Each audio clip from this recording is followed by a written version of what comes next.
آپ کے گھر ایک بہت ہی بلند ہستی پیدا ہونے والی ہے، اور آپ نے ہی بتایا کہ ان کا نام آپ کو عبد الخالق رکھنا ہے۔ اور پھر آخر میں جب ملاقات ختم ہوئی اس وقت آپ نے ان سے پوچھا، ان بزرگ سے، کہ آپ کا نام کیا ہے؟ تو انہوں نے بتایا کہ میرا نام حضرت خضر علیہ السلام۔ السلام علیکم ورحمۃ اللہ وبرکاتہ۔ اللہ تعالیٰ کا فضل و کرم ہے، ہم حضور سرکار حضرت خواجہ عبد الخالق رضوانی سلسلہ نقشبند کے آپ بھی بہت بڑے شیخ ہیں، آپ کی بارگاہ میں ہم سبھی نقشبندی آ گئے ہیں حضرت کے ساتھ۔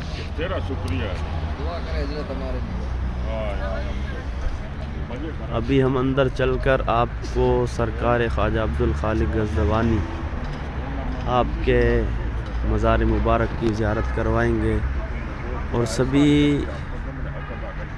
نقشبندیوں کا سلام، آفاقیوں کا سلام، جماعتیوں کا سلام، جتنے بھی پاک و ہند میں نقشبندی حضرات ہیں ان سب کا سلام سرکار کی بارگاہ میں پیش کریں گے۔ یہ مسجد ہے، پھر مقبرہ ہے، مدرسہ بھی یہیں پر ہے۔ سبحان اللہ۔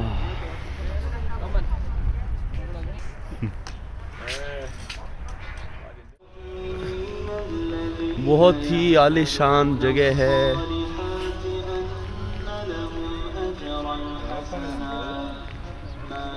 بہت بڑی جگہ ہے، حضرت سرکار خواجہ عبد الخالق رضوانی کے۔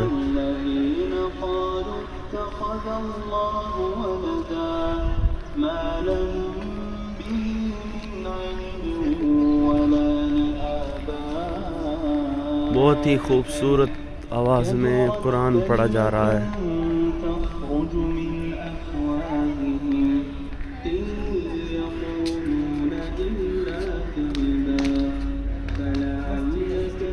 یہ مسجد ہے،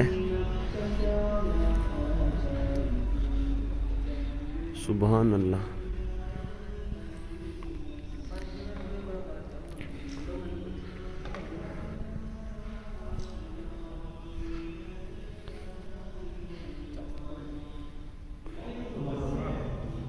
شکرانے کے طور پر پڑھ لو، بیت المسجد پڑھو تو شکرانے کی نیت سے۔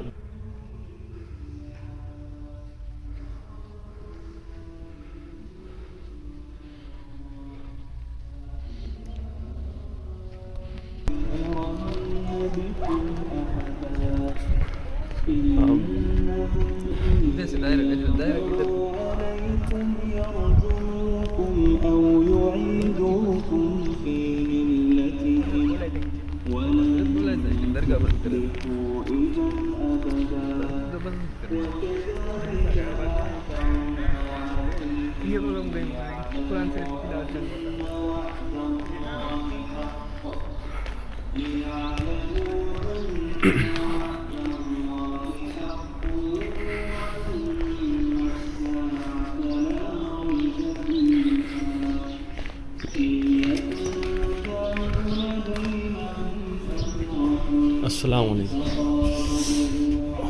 الصلاۃ والسلام۔ ولا تكونوا كالذين نسوا الله فأنساهم أنفسهم أولئك هم الفاسقون لا يستوي أصحاب النار وأصحاب الجنة۔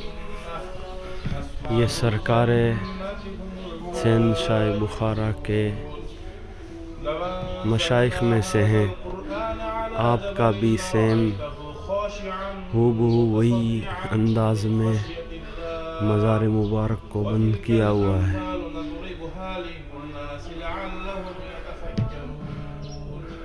سبحان ربك رب العزة عما يصفون وسلام على المرسلين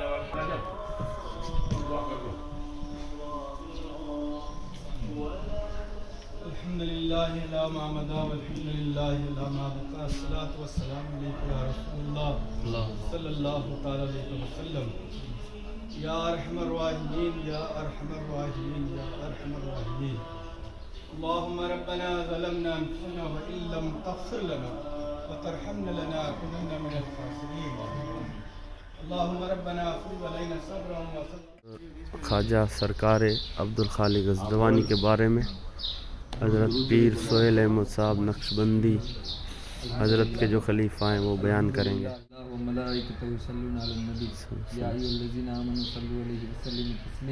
اللہم صلی علی سیدنا مولانا محمد عدد محفل من اللہ صلاۃ اللہ وتم بدوام ملک اللہ. اللہ تبارک و تعالیٰ کا شکر ہے کہ جس نے ہمیں اتنی مبارک ہستی جو سلسلہ عالیہ نقشبندیہ کے سرداروں میں سے ایک سردار جو حضرت خواجہ عبد الخالق غزنوانی رحمۃ اللہ علیہ کی بارگاہ میں آپ پر ہم حاضر. آپ سلسلہ عالیہ نقشبندیہ کے عظیم پیشوا ہوئے اور آپ کی ولادت باسعادت 22 صابان 435 ہجری میں ہوئی اور آپ کے والد ان کا نام حضرت خواجہ عبد الجلی اور ایک روایت کے مطابق آپ کا نام خواجہ عبد الجمیل. اور آپ کے بارے میں آتا ہے کہ حضرت خواجہ عبد الخالق غزنوانی آپ کی ولادت سے پہلے آپ کے والد محترم کو ایک بزرگ کی زیارت نصیب ہوئی اور ان بزرگ نے آپ کو بہت سی نصیحتیں فرمائی. ان کے ساتھ ساتھ ایک بصارت بھی عطا فرمائی. وہ بصارت بھی عطا فرمائی کہ آپ کے گھر ایک بہت ہی بلند ہستی پیدا ہونے والی ہے اور آپ نے ہی بتایا کہ ان کا نام آپ کو عبد الخالق رکھنا ہے. اور پھر آخر میں جب ملاقات ختم ہوئی اس وقت آپ نے ان سے پوچھا ان بزرگ سے کہ آپ کا نام کیا ہے تو انہوں نے بتایا کہ میرا نام حضرت خضر علیہ السلام. تو آپ کے ولادت سے پہلے آپ کے بارے میں بشارت حضرت خضر علیہ السلام نے آپ کو عطا فرمائی. اور پھر جب حضرت خواجہ عبد الخالق غزنوانی رحمۃ اللہ تعالیٰ علیہ کی عمر 22 سال ہوئی تب تک آپ کی تربیت بھی حضرت خضر علیہ السلام نے فرمائی. سبحان اللہ. اور جب آپ کی عمر مبارکہ 22 سال ہوئی اس کے بعد آپ کو حضرت یوسف ہمدانی کو سپرد کیا گیا اور آپ اکثر و بیشتر زیادہ ذکر خفی کیا کرتے تھے کیونکہ آپ کو ذکر خفی کی تعلیمات بھی حضرت خضر علیہ السلام نے عطا فرمائی. اور یوسف ہمدانی ان کا طریقہ ذکر جلی کا تھا, بلند آواز سے ذکر فرمایا کرتے. لیکن جیسے ہی خواجہ عبد الخالق غزنوانی آپ کی خدمت میں آئے تو پھر بھی آپ نے ان کو ذکر جلی کا طریقہ نہیں بتایا بلکہ آپ نے ان کو کہا کہ حضرت خضر علیہ السلام نے جو طریقہ آپ کو بتایا ہے اسی طریقے پر آپ ذکر کیا کریں. اور اس دن سے پھر سلسلہ عالیہ نقشبندیہ میں ذکر خفی کا زور زیادہ ہو گیا اور ذکر جہر بند ہو گیا اور زیادہ تر ذکر خفی شروع ہو گیا. اور آپ اتنی بڑی ہستی گزری ہے کہ آپ سے پہلے اس سلسلے کا نام حضرت بایزید بستامی کے نام سے سلسلہ تیفوریہ تھا اور اس کے بعد آپ کے بعد خواجہ بہاؤالدین نقشبند تک اس سلسلے کو خواجگیانیہ سلسلہ کہا گیا. وہ آپ ہی کی نسبت سے کہا گیا اور آپ کی بے شمار کرامتیں بے شمار. اور آپ کے آبا و اجداد آپ کا سلسلہ حضرت امام مالک تک پہنچتا ہے. آپ امام مالک کی اولاد میں سے. اور خواجہ عبد الخالق غزنوانی آپ کی بے شمار کرامتیں ہیں. ان میں سے ایک کرامت تو یہ ہے کہ آپ ایک مرتبہ حج کے لیے تشریف لے گئے اور آپ کے مریدین وغیرہ بھی ساتھ تھے تو راستے میں اس وقت پانی کا انتظام نہیں تھا. ایک جگہ کنواں تھا اس میں پانی تھا لیکن رسی بھی نہیں تھی ڈول بھی نہیں تھا.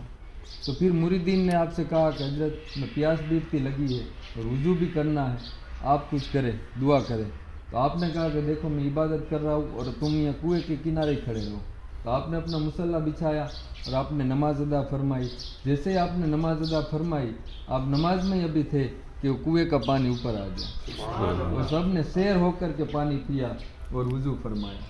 لیکن اس کے بعد ایک شخص نے آپ کے مریدین میں سے ایک شخص نے کیا کیا, اس نے ایک برتن میں پانی بھر لیا کہ آگے جا کر بھی ہمیں اگر پانی نہیں ملے گا تم کیا کریں گے.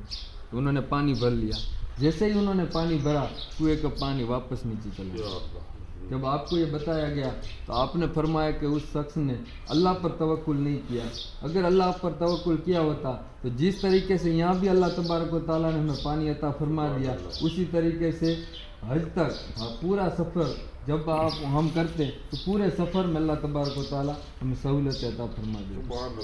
اور جب کل حضرت فرما رہے تھے مولانا شفیق صاحب, وہ آپ ہی کا قول ہے, آپ کے ملفوظات میں یہ لکھا ہوا ہے آپ نے فرمایا کہ اگر ہمارے سلسلے کے کسی فرد کے جسم پر ایک مکھی بھی بیٹھ جائے، یعنی کسی خلیفہ پر یا کسی مرید پر، اس سلسلے عالیہ نقشبندیہ کے ہمارے سلسلے کے کسی فرد پر ایک مکھی بیٹھ جائے اور وہ مکھی اڑ کر کے ایسے شخص کے جسم پر بیٹھ جائے جو ہم سے مرید نہ ہو، ہمارے سلسلے سے وابستہ نہ ہو، لیکن ایمان والا ہو، مسلمان ہو، تو اگر مکھی اٹھ کر کے اس کے بھی جسم پر اگر بیٹھ گئی، ہم کل قیامت کے دن اس وقت تک جنت میں نہیں جائیں گے جب تک اس کو بھی ہم ساتھ لے کر کے جنت میں نہیں جائیں گے۔ یہ آپ ہی کا قول ہے، اور آپ سلسلہ عالیہ نقشبندیہ کی بہت عظیم ہستی گزری ہے۔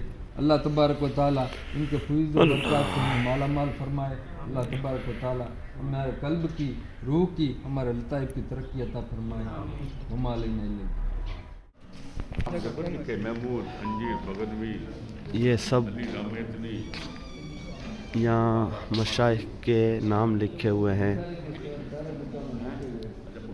حضور سرکار اس میں کس کا نام لکھا گیا؟ خواجہ سید بہاؤالدین نقشبند عبدالخالق غزدوانی۔ دل بیار دست بکار، یہ لکھا ہوا ہے، یعنی دل یار کے ساتھ رہے